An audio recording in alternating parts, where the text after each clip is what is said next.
Vous allez bien? Gloire à Dieu. Merci Seigneur. Quelle journée merveilleuse. C'est la journée que le Seigneur choisit pour nous aujourd'hui. On va être entre frères et sœurs pour glorifier à Dieu dans cette journée d'amour, de joie, de gratitude. Parce que c'est ça que le Seigneur veut de nous. Est-ce que vous avez passé une belle semaine?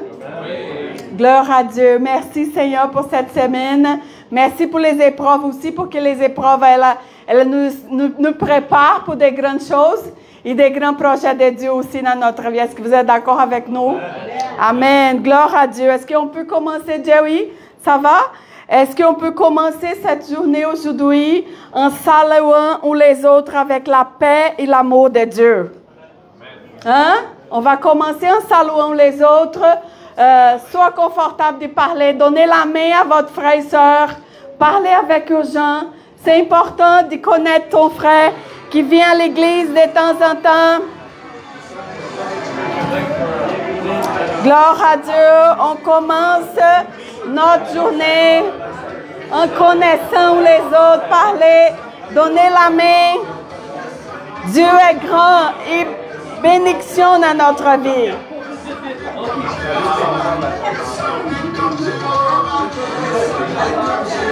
Alléluia. On casse toutes les chaînes de tristesse, d'angoisse maintenant au nom de Jésus.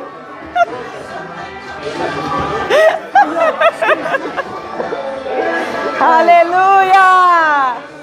Gloire à Dieu. Merci Seigneur. Que la paix et l'amour de Dieu soient avec toi, mon frère et sœur. Merci, mon Dieu.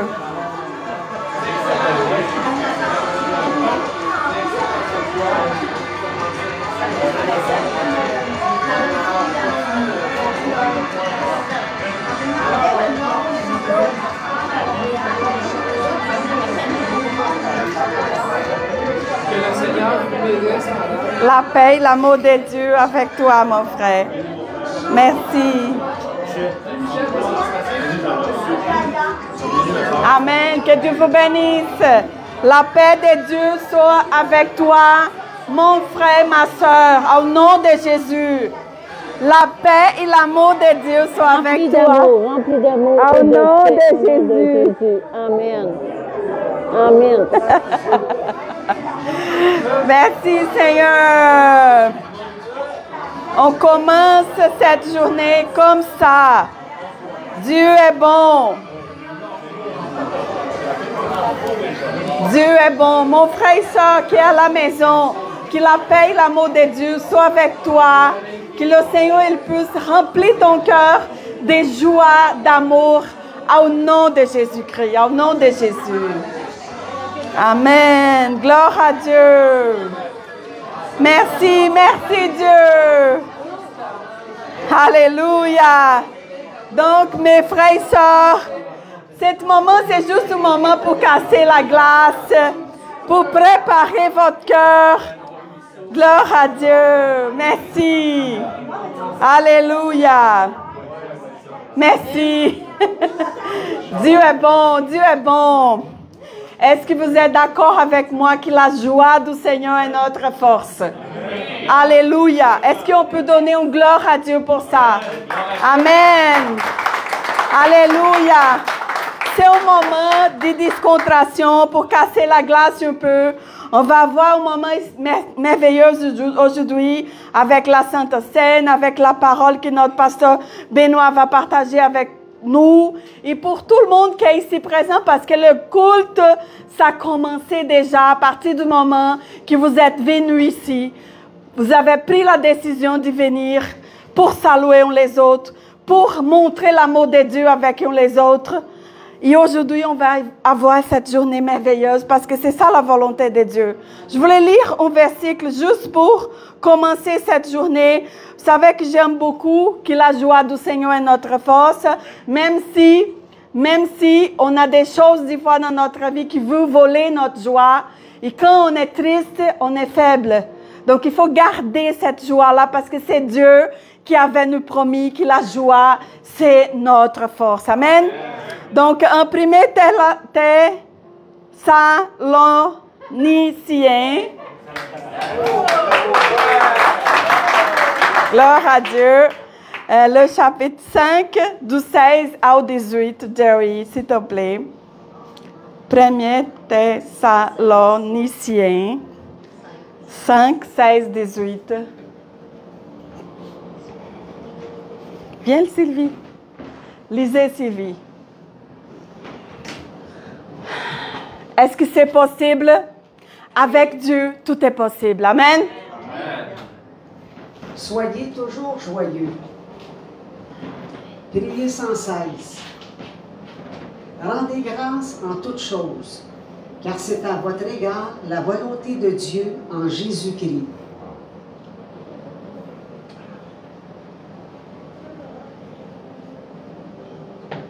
N'éteignez pas l'esprit. Amen. Amen. C'est ça. Ici, dans ma parole, elle a dit, priez sans cesse, exprimez votre reconnaissance en toutes les circonstances. Amen. C'est notre mission. Merci Seigneur. Je ne sais pas pourquoi, mais j'ai fait confiance. Amen. Qu'aujourd'hui, on puisse avoir une merveilleuse journée au nom de Jésus. Que Dieu vous bénisse. Gloire à Dieu.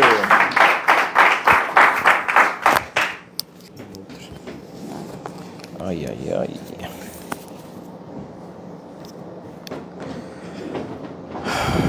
Gloire à Dieu. Alors, bienvenue tout le monde. Que la grâce et la paix soient avec vous autres. Amen. Amen. Nous sommes bien sûr bien réveillés aujourd'hui. Amen. Amen. Il y a du café ici dans la cuisine, si jamais c'est pas assez fort, là. Écoute, on vient de lire la joie toujours du Seigneur. Pasteur, mais c'est pas possible de voir la joie toujours. Dépend de la manière comment tu la vois. Il y a des moments que je suis triste. La différence, c'est que je ne permets pas la tristesse m'y gouverne.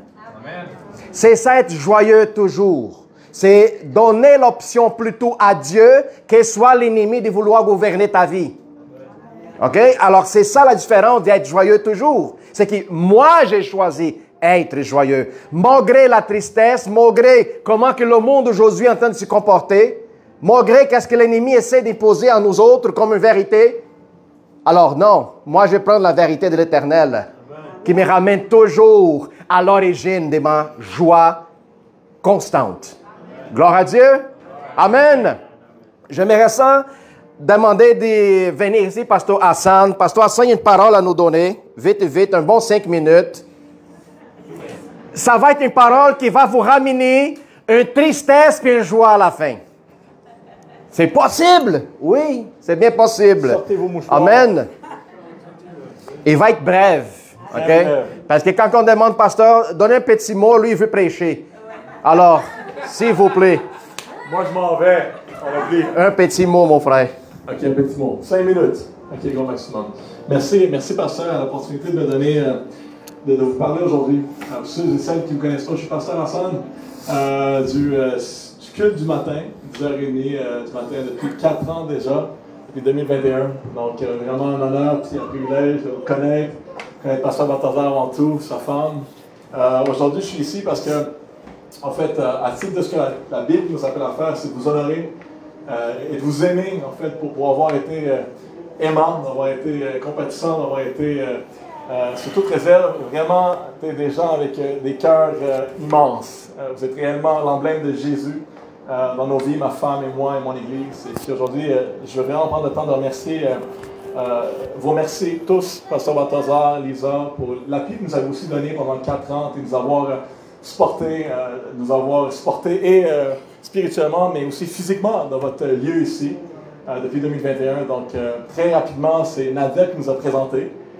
Et puis, depuis 2021, le temps de la COVID, je me rappelle, on cherchait une place où pouvoir louer le Seigneur, une place de culte. Et puis comme de fait, Nadia m'a invité ici. Et puis par la suite, écoutez, tout s'est fait tellement spontanément. Le pasteur Balthazar et moi, on s'est parlé. On lui a dit, écoute, on cherche une place où vraiment venir ensemble en tant qu'Église. Et puis depuis, on est ensemble par la grâce de Dieu. Et puis vous avez accommodé, pasteur Balthazar vous a accommodé, Lisa, vous, Vous avez reçu ici. Pour nous, c'est gros, c'est pas petit. Et on veut vraiment, merci Seigneur pour vos vies. Que Dieu soit loué vraiment. Et la parole nous dit aussi, rendez l'honneur où l'honneur est dû. Donc aujourd'hui, il n'y a rien de mal à s'honorer. Je vais vous honorer vraiment pour nous avoir fait grâce, d'avoir ouvert votre porte. Parce qu'aujourd'hui, on part. C'est notre dernière fois ici. On a trouvé une église ailleurs, une église, un lieu de culte. On va se rassembler dans le coin de la salle. On sent que le Seigneur nous a appelés vraiment à aller dans une église, à la salle qu'on avait visitée. Et par la grâce de Dieu, Dieu nous a confirmé tout ça à travers des visions et des rêves. Donc ça s'est fait à travers vraiment une panoplie de confirmations au point où on s'est dit, OK, Dieu est en train de parler. On ne peut pas juste fermer les yeux sur ce que Dieu tente de faire. On ne peut pas juste fermer les oreilles sur ce que le Seigneur veut faire. Et puis comme de fait, on a pris davantage. Et c'est là qu'on a pris une décision vraiment radicale de partir là parce qu'ils veulent juste une église de plus dans le lieu de culte. Sinon, vous allez amener avec nous. Mais je sais que c'est quand même loin pour certains d'entre vous aussi. Et c'est pour ça que nous, on s'est comme senti appelés d'aller là-bas. C'est pas parce qu'on quitte sur des mauvais termes. C'est pas parce qu'on ne s'aime pas la face. On l'aime beaucoup par hasard. Donc voilà, je vais juste partager quelques versets. Romains 12, 10 dit très rapidement, par amour fraternel, soyez pleins d'affection les uns pour les autres.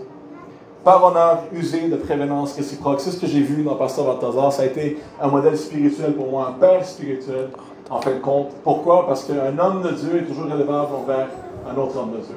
En tant que pasteur, je suis redevable devant Dieu à un autre homme de Dieu. Ça a été mon père spirituel, à la fois mon père spirituel, à la fois un ami pour moi. Ce verset ici dit « Usez de prévenance réciproque ». D'être prévenant, c'est de faire acte d'une attitude, dans le fond, qui va au-delà des attentes que Dieu a pour nous. D'être dans l'amour sacrificiel envers nos frères et sœurs. De vraiment donner tout d'une façon altruiste. Et c'est ce que j'ai vu de la part de Pasteur Balthazar et sa femme et de tout le monde ici. Et donc, je remercie le Seigneur vraiment pour vos vies. Un autre verset, c'est Hébreux 13:1, « Persévérer dans l'amour fraternel ». Persévérer, pourquoi? Parce que des fois, on est challengé dans notre foi, à droite et à gauche, avec les combats qu'on vit, avec le monde, avec la chair, et puis on n'arrive pas à persévérer. On tente tant bien que mal, mais c'est difficile. Mais l'amour de Dieu nous appelle à persévérer. Amen. Et c'est ce que Pasteur Balthazar a fait en étant patient avec moi et mon Église, dans les bons et dans les mauvais moments. Il a été là pour nous. Ça a été difficile des fois, par moments, on pensait même vraiment fermer l'Église et partir, parce qu'on n'était plus plusieurs, il y a eu des divisions, il y a eu ci et ça, mais il a toujours été là pour nous. Il a été une oreille attentive, il a été à l'écoute, il a parlé sur ma vie. Puis à chaque fois qu'il y avait quelque chose, puis que je l'impliquais, il était là à me supporter et vraiment être comme un pasteur et un père spirituel pour moi. Et donc, je viens ici tout simplement vous dire merci aujourd'hui. Ce n'est que partie reprise parce qu'on ne se voit plus ici, mais vous allez pouvoir venir à l'église, on va pouvoir venir, on va pouvoir se décevoir à l'extérieur, etc., etc., etc. Amen. Donc, merci Amen. Pour tout. Soyez bénis. Et puis, on vous aime, on ne vous oublie pas. On prie pour vous, priez pour nous. Et quand vous en aurez la chance, venez nous visiter aussi si vous avez la chance. Amen. Gloire à Dieu. Amen. Tu vas passer tout le reste. Okay, we're going to pray for you guys. Yes, yes. Toi, Julie, Tristan et Marjorie. Et Charlie. Pardon? Aussi. Tu vas donner des ordres maintenant? Tu m'as timé là, 5 minutes. Ah. Gloire à Dieu. Come on, be humble, be down with your people, man. Oh, sorry. Wow. Gloire à Dieu. Amen. Alors, on va prier pour la vie de Pasteur Hassan pour ce nouveau départ de leur ministère, leur famille, tout le monde ensemble. Amen. Père éternel, nous te louons et te glorifions, Seigneur, pour cette alliance, je pourrais même dire, Seigneur, de le corps du Christ. Seigneur, c'est un moment laquelle nous passons ensemble, laquelle tu nous as fait connus uns les autres. Seigneur, que cet nouveau départ, Seigneur, soit une stratégie, Seigneur, de ton royaume pour continuer à défier les forces de l'ennemi en tous les secteurs ici à Montréal. Que tu puisses utiliser, Seigneur, sa vie, sa sagesse, Seigneur, son amour, de sa famille et tous les gens participants de son ministère, Seigneur, de pouvoir grandir et détruire, Seigneur, tout ce que l'ennemi essaie de bâtir dans cette région-là, toutes les principautés, dominations de la région, de la ville de la salle. Nous déclarons au nom de Jésus qui te fortifie, Seigneur. Tu leur protèges, leur famille, Seigneur, au nom de Jésus, que tes anges pourraient l'encercler, leur garder en toute sécurité, Seigneur, et impulsionner encore plus, Seigneur, que l'Église pourrait être remplie, Seigneur, de telle manière qui va attirer l'attention, Seigneur, va déranger les champs de l'ennemi, oh Dieu. Seigneur, nous prions pour sa vie et toutes les gens de son ministère, Seigneur, qu'ils puissent continuer à grandir, Seigneur, avoir des performances au niveau de l'esprit, Seigneur, voir avec les yeux spirituels, manifester ta puissance, Seigneur, et avancer ton royaume à tout le temps et constamment. Seigneur, qui à mesure qu'ils vont grandir, Seigneur, éviter un péché, Seigneur, la désordre, la division, Seigneur, ou toutes sortes de choses qui essaient de s'élever dans leur ministère. Seigneur, que tu puisses donner le discernement, Seigneur, un esprit ouvert, Seigneur, pour pouvoir voir et discerner toutes les contaminants, Seigneur, qui essayent d'empoisonner, Seigneur, leur vie, leur ministère. Je déclare, Seigneur, au nom de Jésus, une bénédiction continuelle et constante sur leur vie, leur famille et leur ministère, au nom de Jésus. Amen. Gloire à Dieu. Yes, brother. Sois béni énormément. Soyez bénis, on va y aller, mais on va s'en va, OK? C'est ça. Sois béni, mon frère. Bienvenue. Bye, bye, Marjorie. Gloire à Dieu. Vous pourrez saluer, Pasteur Hassan. Prenez votre temps.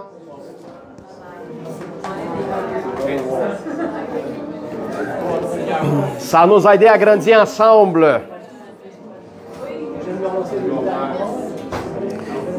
Vous pouvez pleurer si vous voulez pleurer, là. Écoute, il n'y a rien de grave. Ah oui. Non, on sera mort, on n'est pas mort. Mais même si on meurt, on n'est pas vraiment mort. On est en vie. Gloire à Dieu, gloire à Dieu.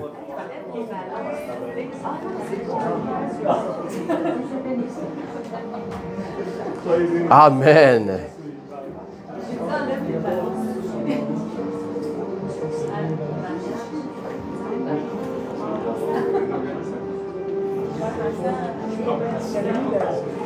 Vous pourrez s'asseoir, hein? Thank you, Jesus.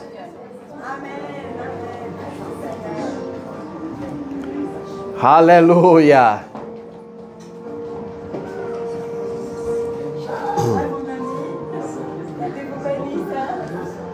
Amen, amen. Alors ça, c'est beau de voir. Ça, c'est beau de voir parce que, tu sais, c'était une église qui a commencé, puis maintenant, elle entend de partir parce que, pas parce qu'elle était empêchée de grandir, mais plutôt parce qu'ils vont avoir l'opportunité de vouloir grandir. Alors ça, c'est formidable, ça, c'est extraordinaire. Puis gloire à Dieu que nous, on était participants de leur histoire. Puis ça, que ça se fait la beauté d'être ensemble, puis ouvert. Amen. Gloire à Dieu. Alors, frères et sœurs, j'ai un petit passage ici en Proverbe 8, de versets 10 à 14. Si j'arrive pourrais mettre là-dessus. Je veux saluer toute la gang et la famille qui sont directement en ligne au nom de Jésus. Restez avec nous autres, connectés et branchés. Sois bienvenus tout le monde à la famille Jésus ADN. N'oubliez pas de mentionner des commentaires là-dessus et partager cette vidéo pour que tout le monde puisse voir les messages d'aujourd'hui. Sois bénis. Alléluia. Proverbe 8, versets 10 à 14. Qui aime ça, lire les proverbes? Qu'est-ce que ça vous rapporte, proverbe? Sagesse. Quelle sagesse, hein, Daniel? Ça nous aide à garder la bouche fermée quand notre femme parle. Sagesse, Daniel. Sagesse. Alléluia. Allons-y voir. Préférez mes instructions à l'argent et la science à l'or le plus précieux. Car la sagesse vaut mieux que les perles. Elle a plus de valeur que tous les objets des prix. Moi, la sagesse, j'ai pour demeure le discernement, je possède la science et la réflexion. La crainte de l'Éternel, c'est la haine du mal. L'arrogance, l'orgueil, la voix du mal et la bouche perverse. Voilà ce que j'ai. Les conseils et les succès m'appartiennent. Je suis intelligence, la force est à moi. D'autres versions disent la forteresse m'appartient. Alors on voit la sagesse, elle se réfère elle-même comme moi. Ça va dire la sagesse est une personne. La sagesse, ce n'est pas quelque chose que tu vas acquérir en lisant des livres. Ça, la sagesse, elle vient, la sagesse suprême, en envoie une relation avec Dieu. Amen. Il y a deux sortes de sagesse qui opèrent. Celle-là qui opère dans le monde et celle-là qui vient d'en haut. Qu'elle est bonne, pacifique, remplie de miséricorde et produit des bons fruits. Par contre, celle-là qui est dans le monde en train de donner aux gens, les gens ils pensent que les autres même ils sont Dieu. Ils pensent qu'ils peuvent faire tout ce qu'ils veulent. Comme par exemple, enlever la vie des bébés qui sont dans les ventres. Comme par exemple, tu grandis homme et puis plus tard, il faut que tu veux devenir une femme. Comme d'autres choses qu'on pourrait rajouter. Aide-moi. Quoi d'autre? Des enfants qui aujourd'hui ne s'identifient pas tels qu'humains, mais s'identifient tels que chiens. Alors, la sagesse du monde va donner à l'être humain une impression que les autres peuvent faire qu'est-ce qu'ils veulent. Même si vient à corrompre la nature à laquelle les autres ont été créés. C'est ça la sagesse du monde. On pense que la sagesse du monde veut grandir l'homme dans toute son intégrité. Non, plutôt vous réduire l'humanité de l'homme comme Satan veut le faire. Réduire l'homme, pas selon l'image de Dieu, selon son image à lui-même. Parce que Satan aujourd'hui, nous savons qu'il est condamné. Il est complètement déjà bâché. Jésus l'a vaincu à la croix. Alors c'est très important à qui je fais, à qui je prends la cause de la sagesse. C'est là que Dieu me propose dans sa parole ou c'est là que j'ai attendre dans les nouvelles, à la télé, dans les réseaux sociaux. Quelle est la sagesse la plus importante que tu devrais avoir dans ta vie? C'est là qui te réduit ou c'est là qui te élève? C'est quelle? C'est là de Dieu. Mais pourquoi il y a tellement de chrétiens qui pensent que la sagesse du monde a aussi une valeur et une importance? Et ne connaissent pas l'identité. Puis c'est toujours la même chose que j'ai dit. Il y a bien des chrétiens qui ne connaissent pas qui ils sont. Ne connaissent pas le Dieu qu'ils servent. Ne connaissent pas la parole de la vérité. Il y a bien des gens qui pensent qu'ils vivent dans la vérité, mais ils demeurent toujours dans le mensonge. Puis c'est ça que l'ennemi veut que tu crois. L'ennemi veut que tu comprennes 80% des vérités, mais un bon 20% des mensogeries. Pour que tu penses que tu es dans la vérité. Alors, frères et sœurs, je ramène un avertissement énorme. Plus que nous allons avancer telle qu'humanité, plus que les choses vont devenir pires. On n'est pas dans l'habitude, l'essence d'améliorer les circonstances, c'est d'empérir. Alors, important que je sache quelle sorte de sagesse, moi, je veux commencer à chercher et à obtenir dans ma vie. La sagesse que Dieu me propose, ou c'est là qu'un système gouvernemental veut implanter dans nos têtes? C'est important qu'on se pose la question, frères et sœurs. Ah, c'est important de savoir. Gloire à Dieu. Amen. Vous avez reçu? Alléluia. Allons-y, prier pour commencer le service avec la louange, changeant l'atmosphère, changeant l'ambiance, donner notre cœur directement, verser vers l'Éternel et glorifier lui en toute sa majesté. Amen. Vous pourrez s'élever pour qu'on puisse louer au Seigneur. Père éternel, nous te louons et glorifions, Seigneur, ta bonté et ton amour pour toujours dans notre vie. Que tu puisses, Seigneur, parler avec nous autres à travers de la louange. Tu peux adoucir nos cœurs, Seigneur, enlever toutes les faiblesses. Seigneur, enlever, Seigneur, toutes les mertumes, tous les contaminants qui possèdent dans le cœur de l'homme. Seigneur, transformer notre intelligence et que cet dimanche, on puisse sortir d'ici transformé, sentir le toucher de ton esprit, sentir, Seigneur, la présence de ton amour réveillir notre cœur et transformer nous complètement, Père. Seigneur, on te donne ce service et que le Saint-Esprit prenne le contrôle et la domination de cette ambiance complètement au nom de Jésus. Amen. Amen. Gloire à Dieu.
Ne soyez pas limités à la nature humaine.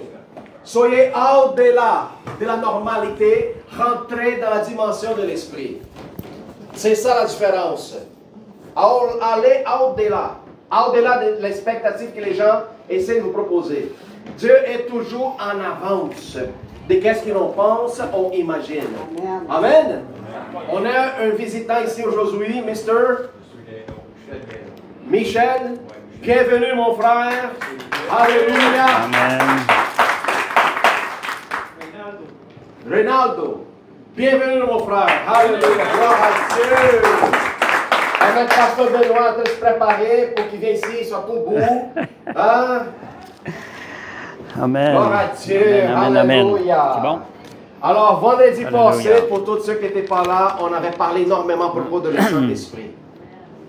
Il y a bien des gens dans l'Église, ça fait des années qu'ils sont là, ils connaissent beaucoup à propos de Jésus, mais de le Saint-Esprit, ils ne connaissent pas pantoute. Alors, on a parlé beaucoup vendredi. Ah, pasteur, moi j'ai manqué. Alors, venez vendredi. Si tu n'as rien à faire, fais pas ton temps avec Netflix ou des affaires de même. Venez vendredi à l'église pour apprendre. Parce qu'à la fin, c'est eux qu'on va rencontrer. Amen. Alors, c'est mieux de les connaître. Savoir à propos du Père, du Fils et du Saint-Esprit. Amen. OK. Tu n'as pas besoin de ça. Pas besoin de ça, ben c'est ça. Je l'ai poigné à terre. Merci Seigneur. Gloire à Dieu. Parfait après-midi au nom de Jésus. Recevez cette perfection-là de Dieu. C'est pour chacun de vous. Alléluia. Les paroles de Dieu ne sont pas des paroles en vain. On a un Dieu de perfection. Si nous le relâchons, ces paroles, cette perfection-là, recevons-la comme une grâce de Dieu. Nos paroles ne sont pas comparables aux paroles de Dieu. Quand nous relâchons des paroles qui sont basées sur le cœur de Dieu, ces paroles amènent une transformation à coup sûr à l'intérieur de nous. Et ces paroles-là nous transforment à son image. Fait que rebonjour à tous. Merci Seigneur. Amen. Fait que ce message de ce matin, c'était nos paroles sont des décrets de Dieu. Ça fait 2-3 enseignements. Dernièrement, il y a 2 semaines, j'ai parlé, nos paroles sont des récipients remplis de puissance. J'avais encore ça dans mon cœur cette semaine. Et merci Seigneur de ce qui confirme le message. Parce que depuis mardi, j'avais un message dans mon cœur. J'avais demandé au Seigneur pour dimanche, Seigneur, de quoi tu veux que je parle? Fait que je reste à l'écoute du Seigneur. Parce que je me dis tout le temps, je dis, Seigneur, je ne veux pas apporter un message qui est basé sur mes émotions, sur des choses. Je veux le message que le Saint-Esprit veut apporter à l'Assemblée. Et c'est sûr que Dieu me fait vivre des choses, me fait voir des choses dans la semaine qui m'emmènent à déceler le message. J'ai demandé, Seigneur, je veux des confirmations, j'ai besoin de tes confirmations. Et juste pour vous rassurer, j'ai eu 2 confirmations du message. Fait que juste, je vous dis ça pour être à l'écoute, parce que moi aussi, vous aussi, vous avez besoin de savoir que le Seigneur veut vous parler. C'est la même chose pour moi, encore plus. Je veux délivrer le message que le Seigneur a pour nous. Je vous dis ça pour vous rendre sensible davantage à la parole que Dieu veut donner aujourd'hui. Tu sais, c'est bon pour moi premièrement, mais c'est aussi pour vous. Vous savez, les paroles qu'on entend, elles vont produire un fruit à la hauteur de la manière de ce que l'on reçoit la parole. Vous savez, la parole de Dieu, elle a plusieurs profondeurs. Il y a des prédicateurs, je ne sais pas combien de prédications ils ont prêché dans leur vie. C'est incalculable. Il y en a qui prêchent 5 jours semaine. Imaginez-vous comment la parole de Dieu, elle est constamment nouvelle. Le Saint-Esprit la renouvelle en chacun de nous. Et je repensais au verset que Lisa a mentionné tantôt. 1 Thessaloniciens 5, 18, ça dit « Rendez grâce en toutes choses. » Car, je pense qu'il y a le mot toujours, « Car c'est à votre égard la volonté. » Je ne sais pas si c'est celui-là tout à fait, mais ça dit le même message en tout cas. C'est de toujours rendre grâce. Comment est-ce qu'on rend grâce? Qu'est-ce qu'on utilise? Notre voix, on relâche des paroles et on rend grâce à Dieu. Et nos paroles sont remplies de puissance. Imaginez-vous ce qui se passe dans les lieux célestes quand vous vous mettez à relâcher des paroles. Vous commencez à rendre grâce à Dieu. Et ce qui me frappait aussi dans le verset qu'elle a mentionné, par la suite, savez-vous qu'est-ce qui est écrit? Rappelez-vous, c'est quoi? Le verset qui suit, qu'est-ce qui a été mentionné? Le verset, je pense que c'est 19. C'est le verset qui suit. Je vais vous le dire. Voyez, vous allez voir le rattachement. N'éteignez pas l'esprit. Voyez-vous que dans le fait de rendre grâce à Dieu, c'est directement rattaché à attrister le Saint-Esprit ou à lui faire, à ce que le Saint-Esprit se réjouisse avec nous. Et je dirais qu'un croyant, la vie normale d'un croyant, devrait toujours être, ce qui devrait sortir de sa bouche, devrait constamment être des paroles de vie, des paroles d'action de grâce. C'est ce que le Seigneur a pour nous. On ne devrait jamais laisser une parole négative sortir de notre bouche. Et vous savez, quand on parle aussi de confesser la parole, certaines personnes peuvent rattacher ça à la pensée positive. Parce que je pense qu'on a tous touché à ça un petit peu avant. La pensée positive, on pense que ce n'est pas l'effet de la pensée positive qui va faire que les choses vont arriver. Avant d'être croyant, on se basait sur une parole positive, bien, il y a des bonnes choses. Mais la parole de Dieu, elle est encore plus que positive, je vous dirais. Et quand vous êtes conscient que vous apportez la parole, je vais vous dire quelque chose, quand vous êtes conscient que vous apportez la parole de Dieu, imaginez-vous qu'elle est positive, la parole de Dieu. Fait que veillez, ce sont des moments, des occasions où on doit, comme un matin, le message va parler, de s'arrêter puis de regarder qu'est-ce qui sort de notre bouche. Moi, j'ai des sons de cloche quand ça arrive. Quand j'ai des choses qui ne ressortent pas, on retombe, des fois on sort du domaine de l'esprit, on arrive dans le domaine de la chair. On ne s'en rend pas compte. On pense des fois que c'est la vraie réalité, la chair. On déclare ce que nos yeux voient. Mais la parole de Dieu, elle est toujours positive. Quelle que soit la situation que nos yeux dans la chair peuvent voir, Dieu est au-dessus de ces situations-là. Et si nous relâchons la parole de Dieu sur la situation, Dieu va changer le mal en bien. C'est la puissance de la parole de Dieu. Je vais commencer avec le titre « Nos paroles sont des décrets de Dieu », Apocalypse 1, verset 6. Ce sont des décrets de roi, de roi. Est-ce qu'il y a des princes dans cette salle? Des rois. Est-ce qu'il y a des rois? C'est ma deuxième question. Est-ce qu'un roi est plus qu'un prince? Certaines personnes dans la foi vont se dire prince, vont penser « j'ai atteint ce que je devais être ». Non, la Bible ne dit pas que nous sommes des princes. La Bible nous dit que nous sommes des rois. Et un roi, qu'est-ce qui se rattache à un roi? Un roi est fait pour régner.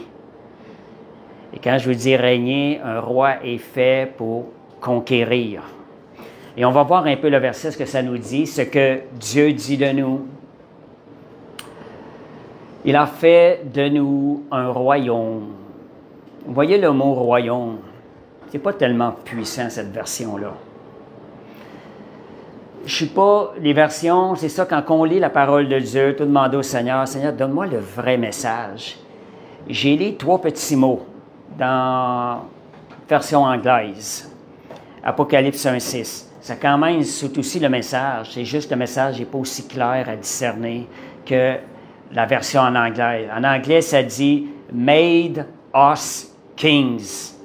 C'est direct.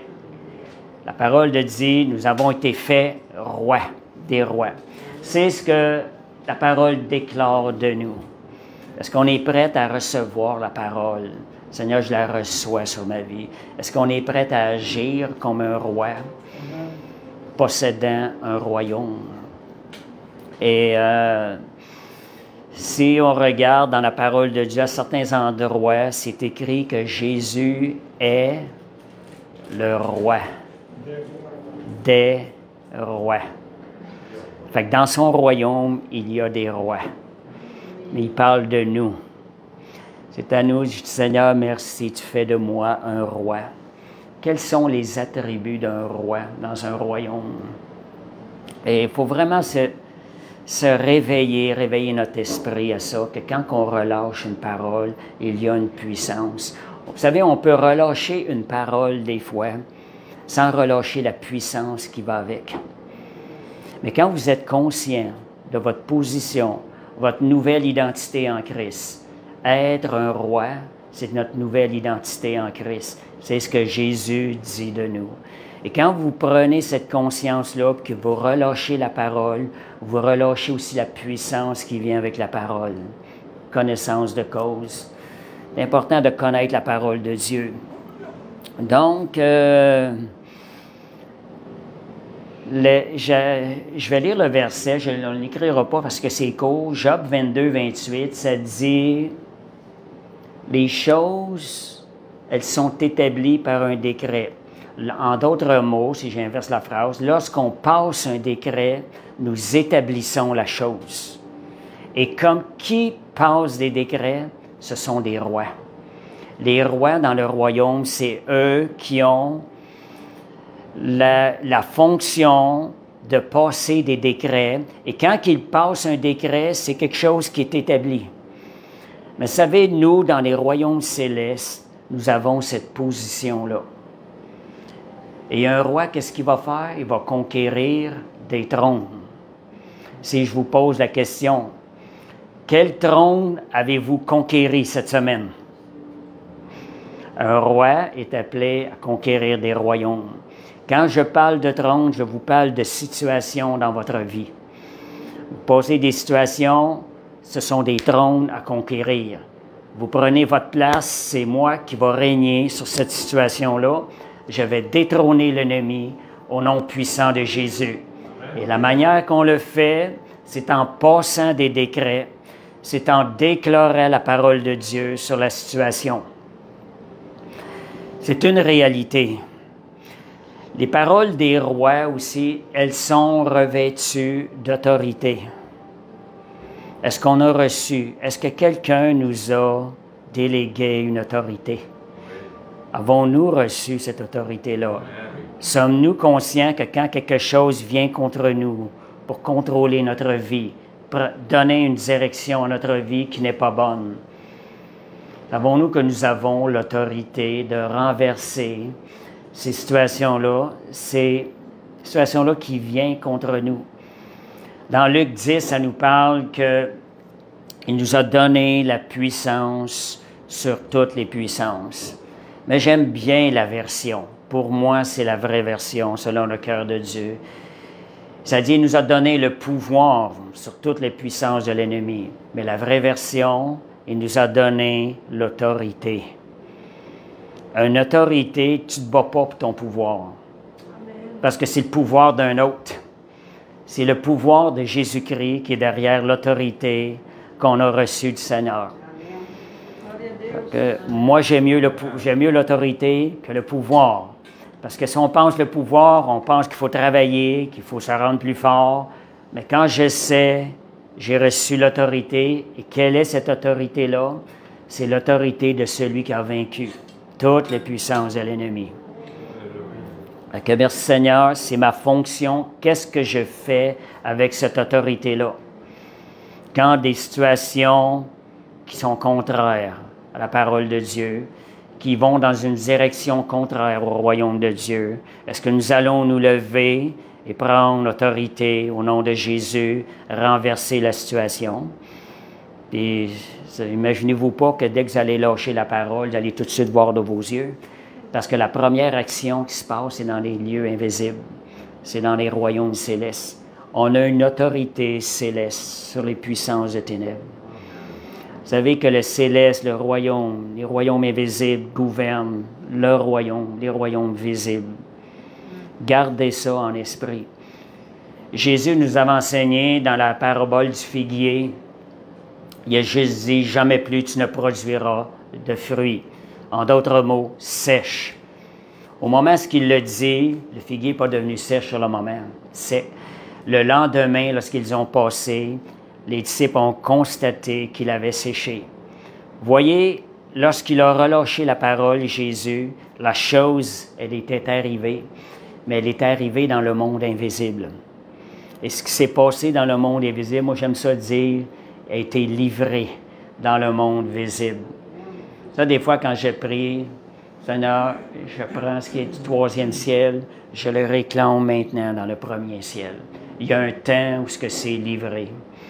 Fait qu'on garde la foi. On a été créé esprit. On est un esprit. Fait que vous voyez, on est appelé à combattre dans les lieux célestes. On ne combat pas selon la chair, on ne combat pas les hommes. On ne se rebelle pas contre les hommes, on ne s'élève pas contre les hommes.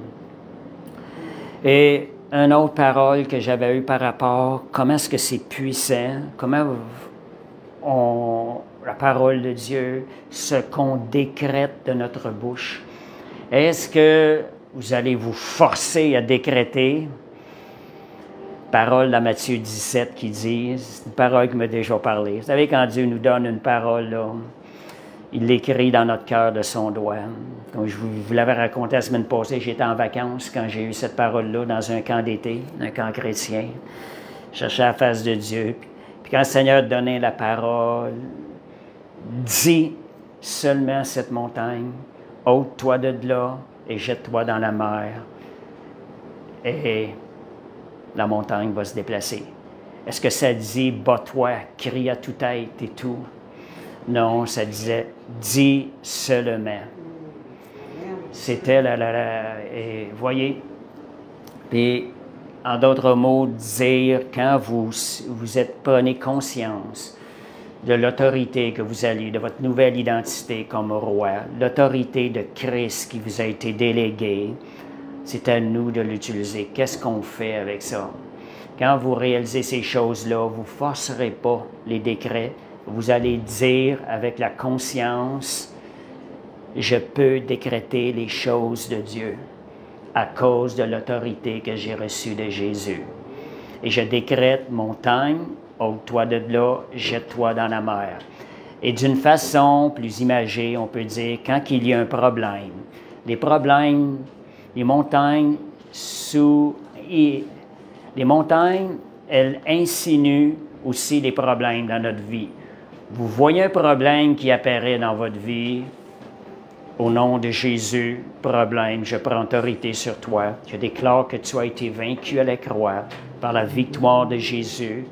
Ôte-toi de mon chemin et que la gloire de Dieu se manifeste dans cette situation. Une autre chose, quand je vous parle, pourquoi avons-nous... Ce sont des choses simples, c'est bon de se le rappeler. Comment ça se fait que je peux croire ces choses-là? Je peux croire que lorsque je relâche une parole, une puissance qui est relâchée avec ces paroles-là. Premièrement, parce qu'on a été créé à l'image de Dieu. On a été créé à son image. Donc, le Seigneur veut se déverser et passer à travers nous. Nous sommes à son image. Dieu décrète des choses. Nous décrétons des choses. Et il est écrit dans la parole de Dieu. On sait que Dieu décrète ses paroles. Nous décrétons des paroles. Elle ne revient pas sans avoir fait son effet et accompli toute la volonté de Dieu. Amen. Quand vous décrétez, rappelez-vous ces versets-là, vous allez prendre conscience de la puissance Et quand vous prenez conscience de la puissance et de l'autorité qui va hésiter accorder, ou de la puissance derrière l'autorité, vous allez voir, cette puissance-là va être relâchée. Et les problèmes vont reculer. C'est la vérité. Jésus a dit, « Je suis le chemin, la vérité et la vie. » Les paroles qui sortent de notre bouche doivent être vérité et produire la vie. Quand je vous disais, il ne devrait jamais avoir de paroles négatives qui sortent dans la vie d'un croyant. Les paroles de vie, c'est des paroles de vie. On a le pouvoir de donner la vie. Merci Seigneur. Jean-Baptiste disait, vous voyez comment la parole, elle est importante. Jean-Baptiste, il dit, « Je suis la voix qui crie dans le désert, aplanissez le chemin. » Vous voyez, il s'identifie à la voix, il s'identifie au décret. Il est en train d'établir la préparation, la venue de Christ, du Sauveur. C'est très important. C'est notre arme de combat. Moi, je trouve que la voix, nos paroles, sont l'arme de combat principale. Et nous avons toujours la victoire en Jésus-Christ. Situation, vous ne voyez pas la victoire, prenez position. Romains 10, versets 9 à 10. Si tu confesses de ta bouche, on vient ici dire des choses qu'on voit de nos yeux, notre bouche. Si tu confesses de ta bouche le Seigneur Jésus, si tu crois dans ton cœur, en réalité, si tu es conscient de ce qui est en arrière de ta confession, que Dieu l'a ressuscité des morts, tu seras sauvé. Prochain verset. Car c'est en croyant du cœur qu'on parvient à la justice, et c'est en confessant de la bouche qu'on parvient au salut. Ce que dit l'Écriture. Pensez-y, une confession de la bouche vous fait parvenir au salut. Et ça m'a toujours frappé, cette parole-là. Je sais que certains critiquent un peu ces choses-là, tant à tordre le sens de cette parole-là. Il y a beaucoup de... Il faut faire attention des fois de tout ce qu'on entend, des gens qui viennent contrer un enseignement, parce qu'un enseignement peut avoir différentes profondeurs dans la manière de l'apporter. Elle va toujours produire le fruit. Parce qu'il y a des gens qui ont pris cet enseignement-là, il y a des gens qui contournent cette parole-là en disant « C'est pas parce que tu confesses de la bouche que tu vas être sauvé. » Ils sont en train de proclamer le contraire. On sait que ce n'est pas seulement extérieur qui emmène quelqu'un au salut. Le résultat confirme les choses, mais ce n'est pas une raison d'empêcher les gens de confesser de la bouche, parce que moi, la confession de la bouche m'a emmené au salut. Puis je vais vous dire quelque chose, j'ai rien compris quand j'ai confessé. Et pire que ça, j'étais debout devant des gens et ça a sorti de ma bouche des paroles qui ne venaient même pas de ma tête. Je ne savais même pas d'où est-ce que ça venait. Que ta vie fasse de moi un homme nouveau. C'était la confession qui est sortie de ma bouche. Sans comprendre, je retourne d'où viennent ces paroles-là. Je ne comprends pas. Cette nuit, j'ai rencontré Jésus, cette nuit-là. Vous voyez comment la confession de la bouche, elle est nécessaire. Elle est une arme de combat. Moi, quand je témoigne à des personnes, j'ai dans un but de les ramener à confesser de la bouche le Seigneur Dieu. Pour moi, il y a plusieurs choses. Premièrement, je sais que la confession ouvre une porte à ce que le Saint-Esprit commence un travail, s'il ne la conduit pas directement au salut. Mais je suis sûr qu'en lui faisant confesser la parole, on ne force pas les gens. Le Saint-Esprit commence un travail. Il y a une confession de sa bouche. Et vous savez quelque chose d'autre aussi?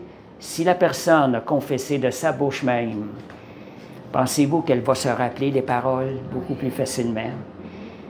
Vous pouvez leur dire des choses, mais quand vous lui faites confesser de la bouche, cette parole-là a beaucoup plus de puissance, elle va produire beaucoup plus d'effet. Fait que ce verset-là nous démontre la puissance de la confession. Il nous ramène à la pratique confession de la bouche. Amen. Alléluia. Je vous disais tantôt que Jésus est le chemin, la vérité et la vie. Nos paroles doivent être authentiques. On lui donne. Ayons des paroles qui sont vraies, authentiques. Ne parlons pas en surface. Les gens qui peuvent relâcher des choses s'en rappelleront au moins plus qu'est-ce qu'ils viennent de dire. Tellement que c'était pas là. Ils vont parler pour parler. Soyez authentiques. Donc, Proverbe 18, 21. On connaît bien ce verset-là. Je pense que ça revient souvent. La mort et la vie sont au pouvoir de la langue. Quiconque l'aime en mangera les fruits. Je vais parler du deuxième partie du verset à matin. Quiconque l'aime en mangera les fruits. Tu es en train de dire que la parole, ce que tu vas relâcher, il va y avoir un fruit au bout de la ligne. En d'autres mots, vos paroles que vous relâchez, elles sont des semences. Elles sont des semences. Et s'il y a une semence, il va y avoir aussi une récolte. Vous savez, ce qu'on est en train de vivre aujourd'hui, ce qu'on est en train de vivre en ce moment, est le fruit, est la récolte de paroles qu'on a relâchées il y a peut-être 1 an ou 2. Qu'est-ce que vous êtes en train de semer aujourd'hui? Ce que vous semez va avoir un impact sur votre vie, votre futur. Merci Jésus. Alléluia. Aussi, quand je vous parlais d'authenticité, quand on parle d'authenticité, on rejoint le cœur, de se sonder. Moi, je sonde souvent les motivations de mon cœur. Je veux comprendre des choses. C'est quoi la source? Qu'est-ce qui me pousse à agir de cette manière? Qu'est-ce qui me pousse à penser de cette manière? Posez-vous des questions. Il y a toujours une racine quelque part. Si vous voulez apporter un changement, travaillez à la racine. Travaillez à la racine. Sondez-vous constamment. Pourquoi que je suis comme ça? Pourquoi que j'agis de même? Qu'est-ce qui fait ça? Pourquoi que j'ai tendance à penser comme ça? Il y a une racine à l'intérieur, puis il faut aller déraciner ce qui n'est pas de Dieu. Et nos paroles, elles vont créer une atmosphère. Quand je vous disais nos paroles, elles sont entendues dans les lieux célestes, encore plus comme enfants de Dieu, parce que nous sommes devenus un esprit. Nos paroles, elles vont produire une atmosphère autour de vous, une fréquence. Bien, une fréquence, c'est une atmosphère. En d'autres mots, là, vos paroles que vous allez relâcher dans votre vie vont créer des situations dans votre vie, un genre d'atmosphère de bénédiction ou de malédiction. Proverbe 4, 23, 25. Pour certains, sûrement que c'était un des versets clés de la vie chrétienne. Quand je suis venu au Seigneur, j'avais personne qui m'avait dit ça, mais dès que je suis venu au Seigneur, je suis toujours resté là-dessus, ce que j'ai considéré. Jésus a tout ramené au niveau du cœur. Jésus n'a pas créé une nouvelle religion. Jésus a tout ramené au niveau du cœur. Voilà l'importance quand notre marche avec le Seigneur. Aller dans les profondeurs. Seigneur, je veux marcher avec mon cœur, je veux veiller sur mon cœur. Et ça dit dans ce verset-là, garde ton cœur plus que toute autre chose, car de lui viennent les sources de la vie. Le cœur, quand on parle de cœur, je ne parle pas le cœur physique, c'est l'intérieur, c'est l'être même. Les pensées font partie aussi de là. Et le prochain verset, écarte de ta bouche la fausseté, écarte de tes lèvres les détours. Gardez votre cœur, évitez les détours. Tout ce qui est faux, tout ce qui est mensonge, sortez ça de votre vie. Et que tes yeux regardent en face et tes paupières devant lui. Que tes paupières. Fait que ça nous manque de droiture. Veillez à ce que votre cœur marche dans la droiture et soit vrai, soyez authentique. C'est une des bases de la vie chrétienne. La Bible dit même que notre bouche va parler de l'abondance de notre cœur. Les paroles qui vont ressortir de notre bouche ont pris leur source au niveau de notre cœur. Voilà l'importance. Si notre cœur n'est pas en règle avec le Seigneur, si notre cœur accepte des pensées négatives, il va y avoir des paroles négatives qui vont sortir de notre bouche. Allez toujours travailler à la source. Quand je vous parle de travailler à la source, je me fais penser à quelque chose. J'étais à un moment donné, j'avais des problèmes de polyte dans le nez. Comment le Seigneur travaille? C'est tellement bon. J'avais des problèmes de polyte dans le nez à cause d'un humidificateur probablement qui générait de très mauvaise qualité. Je ne savais pas ça dans ce temps-là. Je pense que c'est ça qui a produit ça. Pendant 9 ans de temps, les polytes, ça gonflait. Des fois, j'ai de la misère à respirer. Je manquais des journées de travail. Je passais des nuits blanches. J'ai été pendant 9 ans de temps à combattre ça dans la foi. J'étais dans une église où on manifestait la guérison, les miracles, la foi. J'étais en train de combattre ça, puis des fois, ça débloquait. Là, c'était correct. Même une fois, c'était pendant 2 mois et demi. Mais ça revenait tout le temps. Je combattais, j'ai continué, j'apprenais la guérison. Dieu m'enseignait comment fonctionnait la guérison. Et à un moment donné, j'étais dans une assemblée, il y avait un invité qui venait des États-Unis. On était peut-être 800, puis j'étais vraiment comme au milieu de l'assemblée. Il relâche une parole en anglais. Il dit « Dieu débouche les conduits nasales de quelqu'un dans la salle. »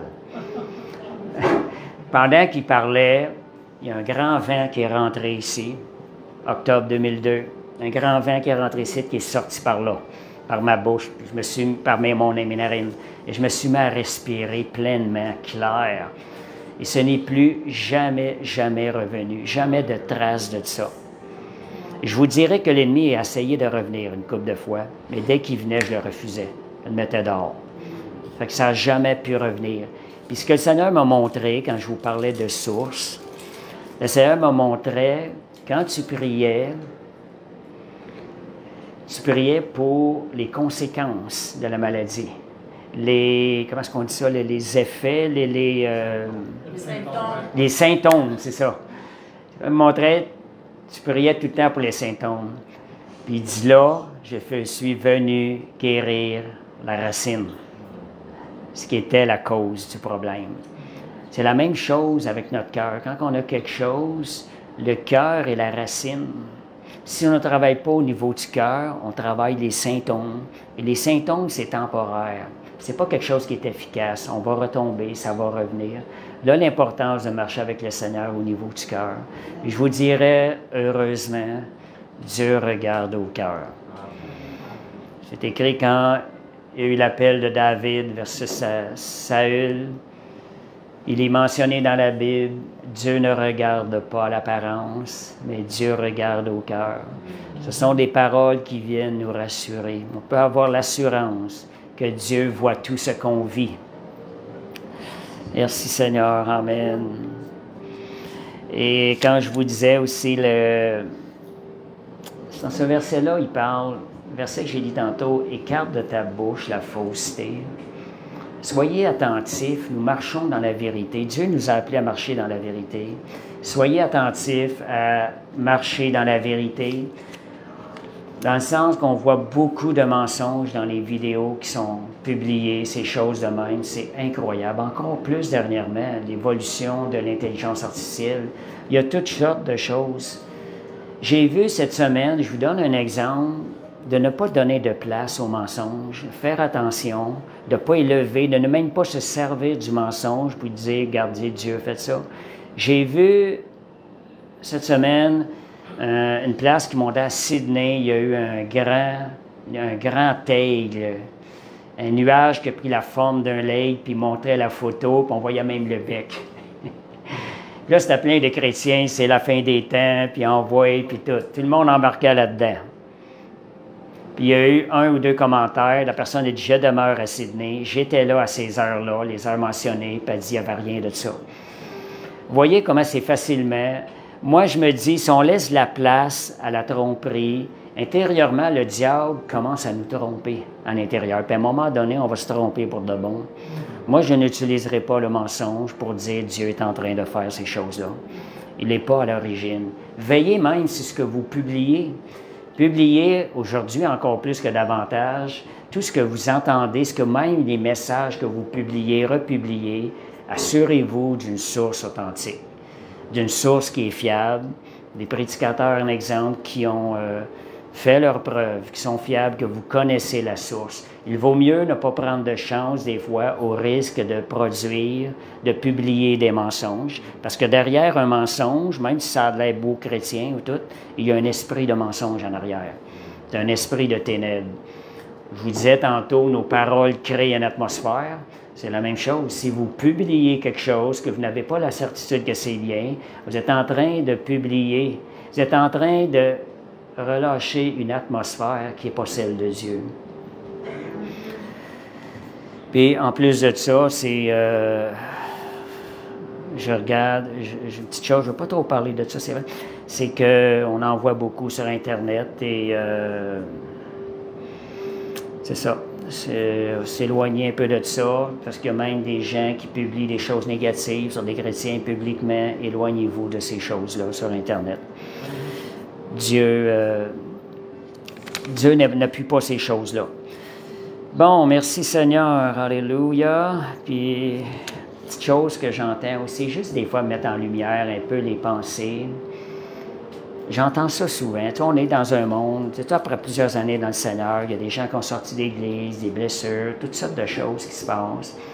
Et j'entends des fois, je vois souvent ça, les gens sont fiers de dire « Moi, je ne vais pas dans aucune église ». Méfiez-vous de ces paroles-là. Ce sont une parole erronée. Il y a quelque chose dans le cœur de ces gens-là qui se lèvent et qui sont contents de dire « Je ne vais plus dans aucune église ». Et, vous savez, l'Église est le corps de Christ. On a besoin d'un rassemblement du corps de Christ ensemble. Amen. Je vais lire ici quelque chose, bien important de veiller sur vos paroles, parce que je ne veux pas en manquer. C'est que nos paroles ne soient pas empreintes d'hypocrisie, de mensonges, de contrôle, de manipulation. Est-ce qu'il y a de ces choses-là derrière nos paroles? Qu'elles ne soient pas motivées par la colère ou la vengeance. L'amertume, des fois, qui peut faire créer des choses. L'amertume nous fait méditer, puis à un moment donné, on rentre dans le piège du diable, on croit au diable. Ressentiment, que ce ne soit pas le résultat d'offense. Ça, je veille souvent là-dessus. Je ne veux pas que ce soit un résultat. Que ce n'est motivé par le doute, la peur, l'incrédulité. Vous voyez, il y a beaucoup de choses que le diable peut utiliser. La convoitise, l'insécurité, l'orgueil, l'égoïsme et la dépression. Vous savez, si ces paroles-là ont ça comme source, vous allez relâcher des esprits méchants dans le monde spirituel. Vous donnez de la puissance à des esprits trompeurs et des esprits démoniaques. On va aller au Proverbe 18, 8.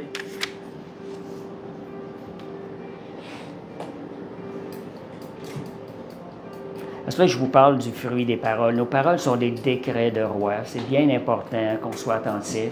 Les paroles du rapporteur sont comme des friandises. Elles descendent jusqu'au fond des entrailles. Ce verset-là nous mentionne que des fois, inconsciemment, on peut avoir des paroles de rapporteur. Ça dit, ça descend jusqu'au fond des entrailles. Ça provient de loin, des paroles. Soyons attentifs quand on a des choses. Donc, veillons sur notre bouche. Veillons sur les paroles des fois, aussi sur nos pensées. Est-ce qu'on est... c'est que quand on ressent quelque chose, on voit des choses, valider si ça ne pourrait pas venir de la chair des fois. Des jugements des fois qui sont basés sur les blessures du passé. Pourquoi je vous parle de ça? Parce que je vois dernièrement, je pense que les réseaux sociaux, Dieu m'enseigne comment dealer avec ça tranquillement. Je trouve ça difficile de voir des fois des choses sur les réseaux sociaux. Je vous donne un exemple. Je ne sais pas si vous avez vu ça, le pasteur Marcelo. Je vous donne une situation. Jusqu'à quel point ça peut aller des paroles de rapporteurs. C'est incroyable. C'est incroyable dans le monde chrétien. Je ne vois même pas ça dans le monde. Pasteur Marcelo, il a perdu sa femme il y a à peu près 11 ou 12 mois. Puis là, il a annoncé son mariage, il s'est marié. Et je vois des commentaires. Sur ce quoi je tombe, c'est des commentaires négatifs, c'est inimaginable. Les accusations. Puis quand je regarde ça, zéro preuve tangible. Il le traite d'adultère. On le sait que tu étais avec elle avant qu'elle meure. Toutes sortes de choses. Imaginez-vous jusqu'à où que ça va. faire attention aux paroles négatives. On ne devrait jamais, avant de dire une parole négative sur un croyant, soyez sûr que c'est véridique, que c'est prouvé. Ne dites pas, ne relâchez pas des paroles. C'est inimaginable, c'est tellement laid ce qui se dit. Et ces gens-là se disent croyants. Je ne vois pas ce genre de méchanceté-là dans une situation comme ça qui arriverait dans le monde. Je ne verrais même pas ce genre de méchanceté-là. Puis ce qui est arrivé, ça va même plus loin que ça. Cette semaine, j'ai vu des choses. Mais Dieu m'enseigne, c'est pour moi aussi, puis je le dis, c'est pour vous autres d'être alertes. Cette semaine, ce qui ressort, c'est qu'ils sont en train de dire, bien, sa femme n'est pas vraiment morte. Ah, je veux dire, là, ça va jusqu'à ce point-là, là. Puis plein de vidéos là, qui sortent que sa femme n'est pas vraiment morte, est cachée, parce que là, ils ont voulu cacher le mariage, parce que lui, il était dans l'adultère avec la femme qu'il a mariée. Zéro preuve sur toutes ces choses-là. Fait que je vous montre jusqu'à quel point, malheureusement, on a besoin, il y a du jugement qui est porté sans preuve réelle. Et qui sommes-nous des fois pour juger la vie de quelqu'un? Est-ce que nous connaissons sa relation personnelle avec le Seigneur dans le lieu secret? Soyons sages, ne nous fions pas aux apparences. Que le Seigneur révèle les choses. Et ayez des preuves. Ne parlez pas si vous n'avez pas de preuves. Je vous donne ça comme exemple. C'est un exemple qui est flagrant, là. Je suis surpris de voir. Moi, ça m'intéresse beaucoup quand je vois ça. Mais c'est des choses qui viennent nous mettre en garde, de faire attention, d'être davantage aller dans l'authenticité de ce qu'on fait. Autre chose, refusez les paroles négatives qui vont sur vous parce qu'elles peuvent avoir un effet. Je pense que vous l'avez déjà. Moi, souvent, je fais ça, j'annule toute pensée, toute parole négative qui peut venir contre moi, je les annule par le sang de Jésus. Je vous dis, c'est journalière que j'ai tous les jours. Toute pensée même négative, je les annule parce qu'une pensée, elle commence à faire un effet dans le monde spirituel. Et je vous donne un exemple aussi. Des fois, vous pouvez avoir des gens autour de vous, des amis, qui ne sont pas nécessairement en mode spirituel. Ils vont relâcher des paroles sur votre vie, que ce sont des paroles négatives. Comment traiter? Dieu est en train de m'enseigner comment traiter avec ça. Puis la personne, elle ne veut pas volontairement mal faire. Mais ce sont des paroles qui ne sont pas dans l'esprit, ce sont des paroles qui sont dans la chair. Je vous donne un exemple qui m'arrivait. C'est arrivé ce matin. Je vais en donner des exemples. Des choses qui arrivent. On me donne une nouvelle. Quelqu'un me donne une nouvelle. Je vous dis, jeudi, je pars, juste pour vous mettre en situation. Jeudi, je m'en vais en Afrique du Sud. Je prends l'avion. Et je prends Delta et KLM. Je n'ai pas toujours pris j'ai pris ces avions-là pour aller. Et j'ai un escale de 2h20. C'est pas beaucoup. Fait que c'est sûr que je regarde ça dans le Seigneur, je mets mes yeux sur le Seigneur. Seigneur, je ne veux pas manquer ça. Je ne veux pas manquer le vol. Fait que la personne arrive ce matin, elle me compte une affaire sur Delta, sachant que je prenais Delta. Bien, Delta, c'est vraiment pas fiable. Ils ont des heures de retard, c'est incroyable. Ils sont pas fiables et tout. Tu sais, puis je réponds. J'ai dit, moi, je prends par la foi en esprit, je garde ça en prière, que tout va bien aller. Je déclare sur ça.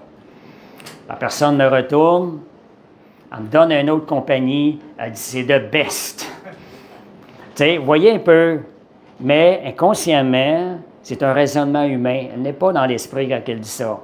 Ce que j'ai répondu, j'ai dit, très cher frère, j'ai dit, the best pour la journée que je vais partir, ça va être Delta et KLM. Déclarez-le sur vos vies. Et elle est encore revenue dans la chaise. J'ai expliqué, j'ai dit, moi, je regarde les choses dans l'esprit, je demeure dans l'esprit. Elle est revenue, elle me raconte une autre histoire, 30 heures de retard, 15 heures de retard. J'ai écrit, j'ai expliqué, regarde, je refuse ces choses-là. Je me garde ma foi en Dieu. Mais voyez, je suis certain que ce n'est pas méchamment qu'elle a voulu le faire. Mais apprenez à répondre avec amour. Je répondais avec amour, avec un petit bonhomme sourire quand j'ai répondu ces choses-là. Parce que je le sais. Des fois, je suis capable de voir la différence. Je suis dans l'esprit. Je garde cette pensée-là dans l'esprit. Je n'accepte pas les pensées qui sont de la chair. La chair a des désirs contraires à l'esprit. On est un esprit, il faut apprendre à vivre et à vivre dans la foi. Seigneur, tu vas me garder. Je garde, donc je nourris ma foi dans l'esprit. Je ne nourrirai pas la crainte et le doute. Et quoi que ce soit qui arrive, Dieu va être ma bénédiction dans tout ce qui va arriver. Je n'ai aucune raison, je ne laisse pas de place à l'amour. Voyez, quand je vous parlais que nos paroles sont des décrets, il va y avoir des paroles qui vont être lâchées par vous, par des croyants aussi, qui ne sont pas nécessairement, qui n'ont pas pris leur position dans l'esprit, qui vont être relâchées contre vous. Vous devez refuser ces choses-là. Faites-le dans l'amour aussi. Parce que vous savez, nous ne combattons pas contre les hommes. Nous combattons contre les esprits dans les lieux célestes. C'est là que se trouve le combat. Alléluia. J'espère que ce témoignage va vous rester parce que c'est des images, des fois, j'apprends là-dedans moi aussi, je grandis. J'apprends comme je vous disais. Vous savez quelque chose aussi, quand je parlais de refuser des choses, rappelez-vous que Adam et Ève, dans le jardin, il y avait le diable. Comment traiter ça? Le diable qui vient dire changer la parole de Dieu, essayer de les tromper. Moi, ce que je dirais, sortez le diable de votre jardin. Notre vie est un jardin. Tu sors de mon jardin au nom de Jésus. Ne le laissez pas rentrer avec des paroles négatives. J'ai le jardin de Dieu en mon jardin, le jardin de Dieu en moi. Je demeure en lui. C'est disons des paroles des fois qui ont un effet. Donc, toutes paroles qui ne sont pas une parole de vie, sortez ça parce que notre appel, Dieu nous a déjà bénis de toute bénédiction dans les lieux célestes. Ce que Dieu a pour nous, ce sont des paroles de vie. Merci Seigneur. Alléluia. Bon, j'ai terminé avec Matthieu 12, versets 36-37 pour nous aussi, là. Puis il y a une autre chose aussi, là. J'avais écrit ça comme étant important, ce que je voyais. Vous savez quelque chose? Ceux qui ne vous respectent pas, ceux que même que tu leur dis, puis ils vont revenir, ils vont prendre, ils sont dans la chair, ils vont vous arriver avec des paroles négatives, même des croyants. Ces gens-là qui ne vous respectent pas, vous savez, vous ne pourrez pas même eux autres leur apporter quelque chose qui va pouvoir les édifier parce qu'ils n'ont pas le respect de vos paroles.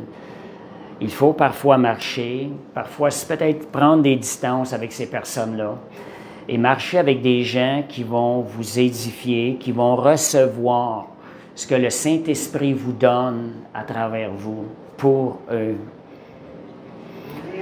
Matthieu 12, 36-37, au jour du jugement, les hommes rendront compte de toute parole vaine qu'ils auront proférée. Vous savez, ça nous parle aux croyants. Nos paroles ne sont pas des paroles vaines. Il faut faire attention. Si nous relâchons des paroles d'une façon vaine, nous, comme croyants, nous sommes un esprit. On va avoir des comptes à rendre. C'est la parole qui nous le dit. Et le prochain verset, ça dit que par tes paroles, tu seras justifié, par tes paroles, tu seras condamné. Voyez l'importance? Merci Seigneur. Fait combien de fois vont-nous parler trop vite? L'importance de s'arrêter. Seigneur, je vais attendre. On ramène ça devant lui, nos premières impressions. Des fois, quand on entend une parole, on peut reprendre vite. J'ai remarqué souvent que mes premières impressions sont tordues. Parce qu'on n'est pas parfait, on a des blessures, on a des choses de notre passé qui interprètent ce qu'on entend. Prenez le temps, prenez l'habitude d'attendre avant de répondre. Laissez les choses mûrir, puis à un moment donné, vous allez constater, c'est vrai, c'était pas tout à fait ça le message. Ça va vous empêcher de répondre trop vite. Au travail, j'ai vécu des choses comme ça au travail. J'apprends.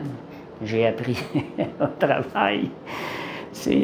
On est dans un monde où un monde de personnes imparfaites. Même dans le monde des croyants, dans le monde chrétien, il y a une racine à l'intérieur de nous qui cherche tout le temps à revenir. Le vieil homme, la chair, qui veut toujours reprendre vie.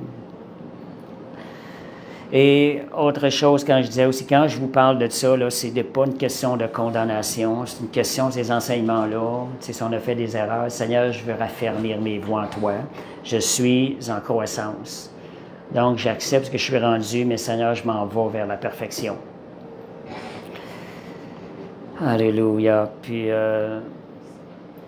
une des choses aussi qui me fait beaucoup penser quand je vous parle de croissance dans le Seigneur, je pense souvent à cette parole-là. Jésus revient chercher une Église pure, sans tache, irrépréhensible. Et c'est l'œuvre du Saint-Esprit. Coopérons avec le Saint-Esprit pour les noces de l'agneau. Est-ce qu'on a revêtu notre habit de noces? La Bible dit des gens ont été invités aux noces. Ils ont été refusés parce qu'ils n'avaient pas revêtu l'habit de noces. Là, l'importance d'être, faire attention un peu, prenons au sérieux ce que le Seigneur, ce qu'il nous demande, donnez la main au Seigneur. Seigneur, je vais marcher avec toi. Saint-Esprit, c'est le Saint-Esprit qui nous aide. Il va nous aider à aller où ce que le Seigneur nous appelle. Alléluia. Dernière chose, faites toujours attention à ce qui sort de votre bouche. Utilisez-la pour bénir. Et moi, je vous dirais, ayez l'attitude d'un homme de Dieu que je connais, Pasteur John. Ayez l'attitude qu'a cet homme-là.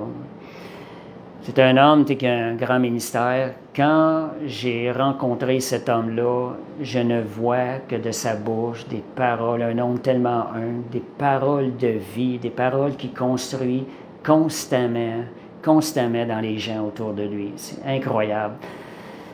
Il y avait une situation, on était là-bas, il y avait un homme catholique qui était dans le catholicisme. Lui, il n'avait rien pour le changer. Mais il y avait une ouverture aux choses de l'esprit. L'attitude des croyants, c'est de dire, porter de le rabaisser un peu. On ne devrait jamais rabaisser personne. Jamais, toujours en train de construire. Je sais des fois, en tant que berger, pasteur, je sais que Dieu m'a donné ça. Je suis porté à voir les belles choses dans les personnes. Et je suis porté à voir ce que Dieu est en train de faire. Mais vous savez, il y avait quelqu'un qui était là, puis il était porté à le rabaisser. En blanc, tu sais, moi, dans mon cœur, pas correct, tu sais, on le prend où est-ce qu'elle est, la personne.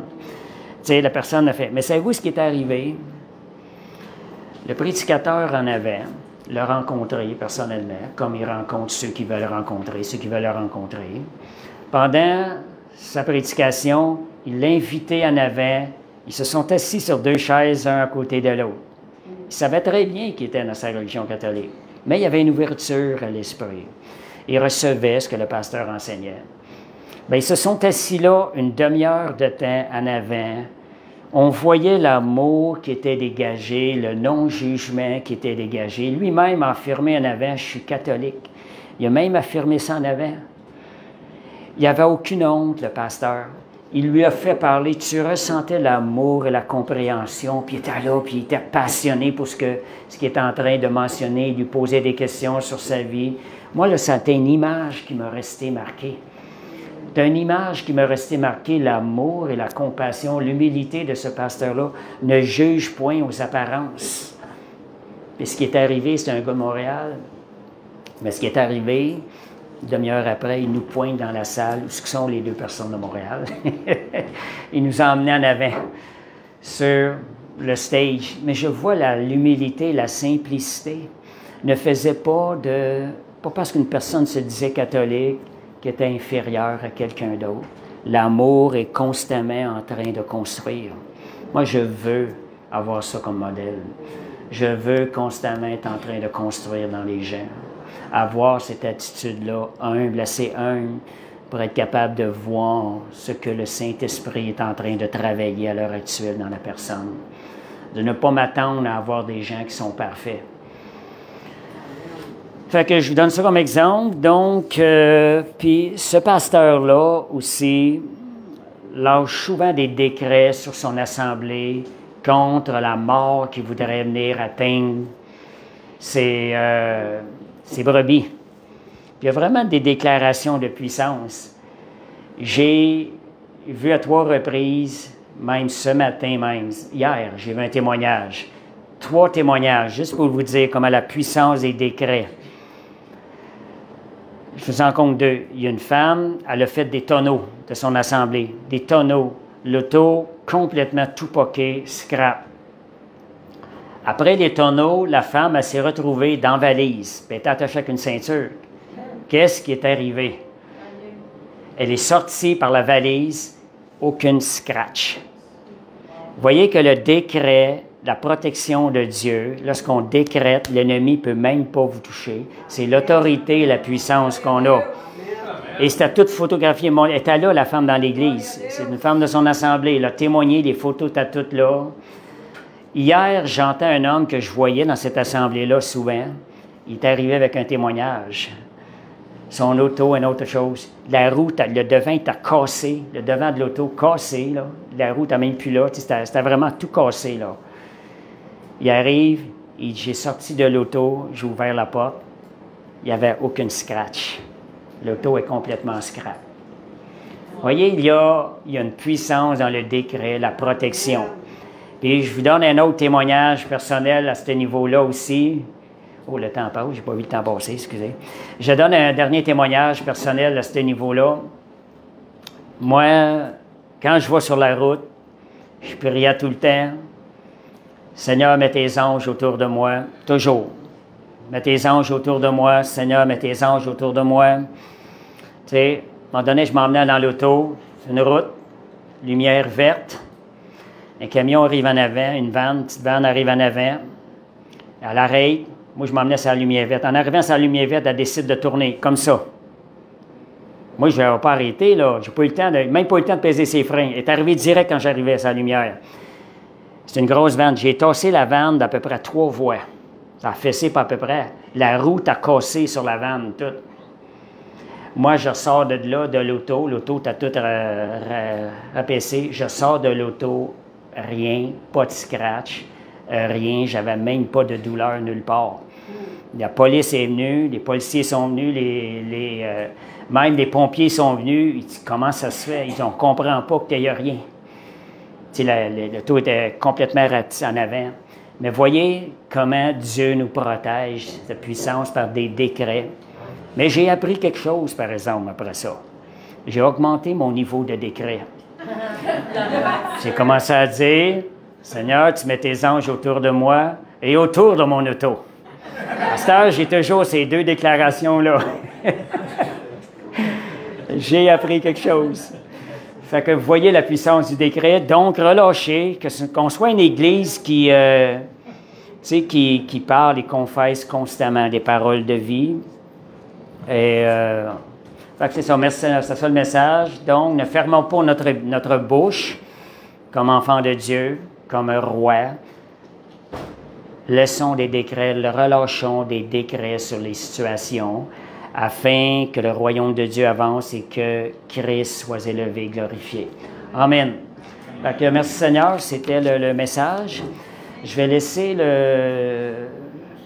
peut-être on va prier ou je te laisse la porte. Je vais te laisser terminer la réunion au pasteur. Merci beaucoup. Gloire à Dieu. Tu veux faire appel aux gens pour les saluts, Benoît? Tu veux faire l'appel aux gens? Vas-y, mon frère. Alléluia. Alléluia. Merci, Seigneur. Gloire à Dieu. Fait qu'on va faire un appel. Est-ce qu'il y en a qui aimeraient... Approche-toi. Est-ce qu'il y en a qui aimeraient devenir des rois? Recevoir l'autorité de roi et le cœur du Fils, je dirais le cœur de roi, selon le cœur de notre grand roi. Fait que je vais vous inviter à ouvrir votre cœur. On va lui demander au Seigneur. Je vous parlais tantôt, la confession de votre bouche a des résultats. Fait qu'on va lui ouvrir notre cœur et demander au roi des rois de venir toucher notre vie. Père céleste, je viens devant toi. Je t'ouvre les portes de mon cœur afin de recevoir cet appel de roi dans ma vie. Viens dans ma vie. Jésus, toi le roi des rois, Accorde-moi de te rencontrer d'une façon qui est personnelle et réelle. Pardonne tous mes péchés. Fais de moi un fils ou une fille digne de ton royaume. Saint-Esprit, fais cette œuvre à l'intérieur de moi et révèle-moi toutes les promesses que tu as pour moi, que tu as réservées pour moi. Je m'engage à te suivre et à te suivre tous les jours de ma vie jusqu'à la fin. Amen. Amen. Merci Seigneur. Alléluia. Donc, si vous avez fait cette prière, soyez à l'écoute du Saint-Esprit. Puis je vous encourage aussi à joindre une assemblée, l'assemblée du corps de Christ. Parce que Dieu agit par son esprit à travers son corps. Amen. Merci Seigneur. Amen.